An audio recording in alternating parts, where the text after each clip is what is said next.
একবার হচ্ছে ফাল্গুনের ফ্রেন্ডের সাথে বের হই, তো সেখানে আমি একটা শাড়ির সাথে আমার ডিজাইন মানে আমার নিজের জন্য করা একটা ব্লাউজ পরে বেরোই। এটা ছিল সোনার হরিণ বইয়ের প্রচ্ছদ নিয়ে করেছিলাম। তো হয় কি বন্ধুর সাথে আড্ডা দিচ্ছি, ঘুরতেছি ফিরতেছি, হঠাৎ করে একজন এসে আমাকে না ধরে হাঁপিয়ে বলতেছে, আপনাকে না আমি এতক্ষণ ধরে খুঁজতেছি। তো ভেবা থেকে খেয়ে গেছি কেন খুঁজতেছে। তো বললো যে আপু আপনার এই ব্লাউজটা কোন পেজ থেকে নেওয়া, এত সুন্দর। তখন আমি না কিছুটা অপ্রস্তুত হয়ে পড়ি যে আরে আমার ডিজাইন করা আমার নিজের জন্য করা একটা ব্লাউজ দেখে কেউ এত পছন্দ করতেছে। আবার এটা না খুব মিক্স রিয়াকশন, খুব অপ্রস্তুত ফিল করতেছিলাম, আবার হচ্ছে খুব খুশি খুশি লাগতেছিল, আবার লজ্জা লাগতেছিল। এরকম হুট করে কেউ এসে খুঁজে আমার ব্লাউজের প্রশংসা করতেছে। তারপরে ওনাকে আমি বললাম যে আপু আসলে এটা তো আমার নিজের জন্য নিজের করা, এটা আমি কোথাও থেকে কিনি নাই। কারণ উনি না খুব হতাশ হয়ে আমাকে বলতেছে এই শাড়িটি কোনো পেজ থেকে কিনলে আমি তো কিনতে পারতাম, এটা এত সুন্দর লাগছে আমার। তখন ওখানে আমার যে ফ্রেন্ডরা ছিল, ফ্রেন্ডের মধ্যে যেটা হয় ওরা যে হ্যাঁ তুই কেন করিস না, তোরও করা উচিত, তুই নিজের জন্য শুধু শুধু বানা, 2-4 পিস বেশি বানা, আমরাও পড়লাম, মানুষজনও কিনলো। তো সেখানে কি হয়, এই মজা করতে করতে আমার এক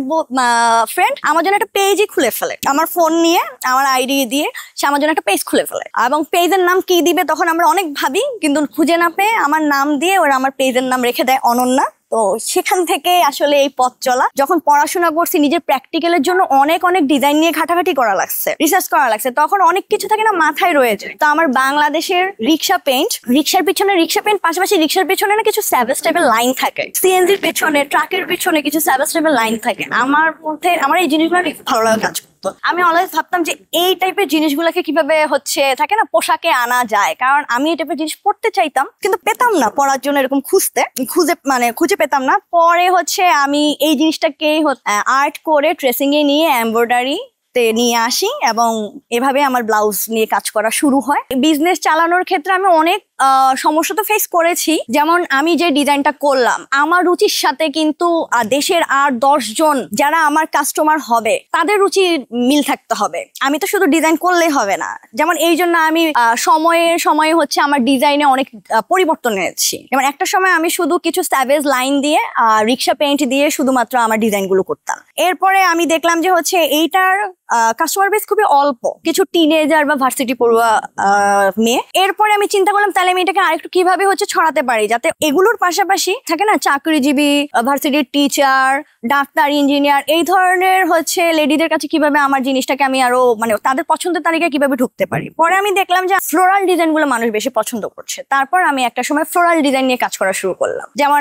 বাংলাদেশের বিভিন্ন ফুল, আমি এমন ফুল নিয়েও কাজ করেছি যেটা আমি হয়তো রাস্তায় কোথাও হেঁটে যাওয়ার সময় দেখেছি, কোন একটা জঙ্গলি ফুল, আমি নামও জানি না, আমি ছবি তুলে নিয়ে এসেছি, এরপর নিজের মন মতো একটা ট্রেসিং করে ফেলেছি। এটা অবশ্যই ভোলার মতো কিছু না। যে আমার প্রথম সেল এবং প্রথম কাস্টমার কে ছিল, আমার প্রথম সেল ছিল আমার একটা ব্লাউজ ছিল সূর্যমুখী ব্লাউজ, হ্যাঁ সূর্যমুখীর ডিজাইন। পেজ আপলোড করার মোটামুটি 15 দিনের মধ্যে আমি আমার প্রথম অর্ডার পেয়ে যাই। এবং আমি সেই অর্ডার, ততদিনে আমি এটাও জানতাম না যে কোনো কুরিয়ার কোম্পানির সাথে কিভাবে হচ্ছে গিয়ে যে কাজটা শুরু করে, এবং ওই অর্ডারটা আমি নিজে ডেলিভারি দিতে যাই। আমার প্রথম অর্ডার আমি নিজে ডেলিভারি দিতে যাই হাতিরপুলে। আমি পুরোটা রাস্তা মনে হয় ভাই আমি মুচকি হাসতেছিলাম যে আমার প্রথম প্রোডাক্ট ডেলিভারিতে যাচ্ছে, আমার প্রথম ব্লাউজ ডেলিভারিতে যাচ্ছে। আমি কোনোভাবে হাসি থামাতে পারছিলাম না।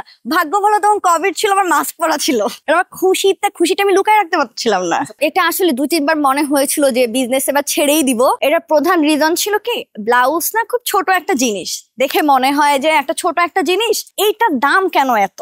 কাস্টমাররা এসে যখন থাকে না, আমরা প্রাইস নর্মালি মেনশনই করে দিই, তাও অনেকে এসে যখন ইনবক্সে জিজ্ঞেস করে যে এই ব্লাউজটার দাম কত, আমি হয়তো বললাম 1850, 2050 বা 1950। তো কিছু কিছু কাস্টমার আমি এমন পেয়েছি যারা এত বড় বড় রচনা লিখে পাঠাতো যে আমরা কি ধরনের হচ্ছে ডাকাতি বিজনেস করতেছি, কিভাবে এত দাম রাখি। ইভেন একজন তো ভোক্তা অধিকারে নাকি কমপ্লেনও করবে এমনও জানিয়েছিল। প্রতিটা মানুষের কিন্তু ফিজিক্যাল কাঠামোটা আলাদা আলাদা। অনেকে না সাইজ দেওয়ার সময় এত ভুল করতো। যেমন আমার একটা ঘটনা আপনাকে যদি বলি, 2023 ঈদের আগে একজন কাস্টমার আমাদের সাথে ইনবক্সে এত খারাপ ব্যবহার করেছিল ঈদের, কারণ ওনার ঈদের আগেই হচ্ছে ডেলিভারিটা গিয়েছিল, কারণ ওনার ব্লাউজ ছোট। তো উনি আমাকে কিন্তু মাপ দিয়েছিল হচ্ছে 36 সাইজ, আমি 36 সাইজে ওনাকে বানিয়ে পাঠিয়েছি, খুবই স্বাভাবিক। তারপর আমরা সবসময় একটা জিনিস মেনটেন করি যে ওকে কাস্টমার ইজ গড। আমরা ওনাকে একটু শান্ত করলাম, এরপর বললাম আপু এখন তো সম্ভব না, আপনি ঈদের পরে আপনার একটা ব্লাউজ সহ আমাকে আমার বানানো ব্লাউজটা আমি পিক করে নিচ্ছি, তারপর আমি দেখছি। যখন পিক করলাম আমি দেখলাম ওনার ব্লাউজটা 40 সাইজ। এই যে কাস্টমাররা নিজেরা ভুল অনেক সময় সাইজ দেয় এবং যাওয়ার পরে এই যে প্রচুর রুড বিহেভ করে, এবং এই যে আমরা আমাদের দিক থেকে খরচ দিয়ে এটাকে পিক করে আবার ফিক্স করে পাঠানো, এটা আসলে আমাদের জন্য খুবই অলাভজনক ব্যাপার হয়ে যায়। এরপরে আমরা আসলে পেজে প্রথমে তো ফ্রাস্ট্রেটেড হয়ে গিয়েছিলাম, এই বিশেষ করে কাস্টমারদের এই সাইজের ইস্যুর জন্য। তারপরে আমরা একটু স্ট্রিক্ট হয়েছিলাম যে আমাদের হচ্ছে আপনাদের কাস্টমারদের সাইজ দেওয়া ভুল হলে আমরা এটা ফিক্স করে দিব, কিন্তু এই যে পিক করা ফিক্স করার এটার হচ্ছে কস্টিংটা কাস্টমারই দিতে হবে। বাংলাদেশের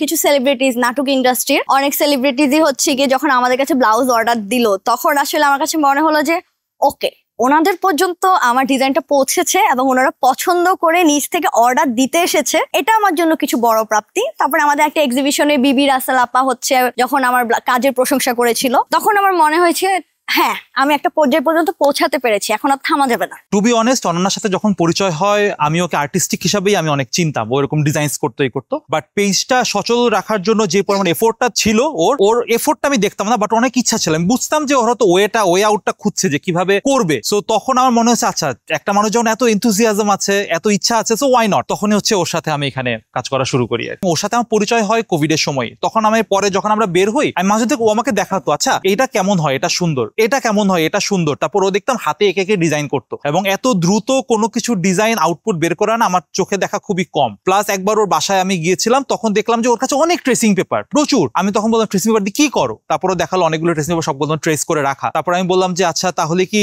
এটা কি ডিজাইনে যাচ্ছে, বা এটা কি এখনো তুমি কাজ শুরু করেছো? বলতে আমি করে রেখেছি, বাট এখনো পর্যন্ত কাজ শুরু করি নাই, বাট আমার যা হাতে করা। তখন এই এনথুজিয়াজমটা দেখে মনে হচ্ছিল যে না, ওকে দিয়ে হবে, মানে অ্যাটলিস্ট চেষ্টা বা উৎসাহটুকু আছে।